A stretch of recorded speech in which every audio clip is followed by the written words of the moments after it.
বাংলা বিহার সীমান্তবর্তী গ্রামে বোমা বিস্ফোরণে চাঞ্চল্য। পাটনার হাসপাতালে ঢুকে গুলি করে খুনের পর সম্প্রতি সীমান্ত পেরিয়ে দুষ্কৃতীদের বঙ্গে গা ঢাকা দেওয়ার ঘটনায় শুরু শোরগোল। সেই রেশ কাটার আগেই বিতর্কে বিহার সীমান্তবর্তী মালদার হরিশ্চন্দ্রপুরের কুশল গ্রাম। অভিযোগ, শনিবার দুপুরে গ্রামের আমবাগানের পাশে জমিতে হয় বিস্ফোরণ। সীমান্ত সংলগ্ন মদের ঠেকে এসে বিহারের দুষ্কৃতীরা বোমা বাঁধছিল। তখনই ঘটে দুর্ঘটনা। ঘটনাস্থল থেকে উদ্ধার হয় আরও 5টি বোমা। আতঙ্কে গ্রামবাসী। অনেক জোরে বাস্ট হয়েছে, লাগছে কি কোনো একটা 5-10 কিলোর বম ফেটে গেছে। বম এখানে বানাচ্ছে আসে। কারা বানাচ্ছে? সব এগুলা বিহারের লোক আছে। বম তখন দুটি দেখতে পেলাম, ওখানে একটি কারি ফালার পারছে, 3টি বম কি ব্লাস্ট হয়েছে?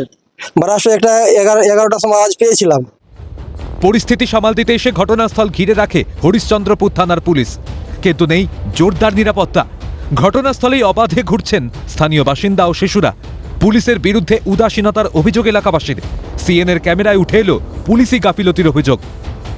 এটা বিহার বাঙালের বর্ডার, এখানে সিভিক লাগবে, পুলিশ প্রশাসন কিছু শুনছে না। আর আমাদের এখানে মানে এই তো দেখে মানে বাড়ি থেকে আসে দেখছি যে এখানে আরো বোম আছেই। কিন্তু গ্রামে বোমা মজুত রাখা কিংবা কারবার চললে সে ব্যাপারে কেন ছিল না পর্যাপ্ত নজরদারি? পুলিশ প্রশাসনের ভূমিকা নিয়ে রাজনৈতিক চর্চা। শাসকের মদতেই গ্রামে একাধিক অসাধু কারবার চলত। বোমার স্তূপেই বসবাস সাধারণ মানুষের।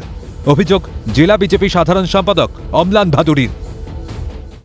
আমরা সারা মালদা জেলা জুড়ে দেখছি মালদা জেলা আগ্নেয়াস্ত্র বোমের স্তূপের উপরে বসে আছে। সাধারণ মানুষ যে পুলিশের উপর ভরসা করে যে এই আগ্নেয়াস্ত্র বোমের মশলাগুলো আসছে কোথা থেকে, আর পুলিশের গোয়েন্দা দপ্তর মালদা জেলায় করছেটা কি না, এরা সমস্ত তৃণমূলের শাসক দলের সঙ্গে যুক্ত। তবে বিজেপির অভিযোগ মানতে নারাজ তৃণমূল। রাজ্যে আইন শৃঙ্খলা জোরদার বলেই দোষীরা শাস্তি পায়। হরিশ্চন্দ্রপুরে বোমা বিস্ফোরণের ক্ষেত্রেও তার অন্যথা হবে না, দাবি মালদা জেলা তৃণমূল মুখপাত্র আশিস কুণ্ডুর।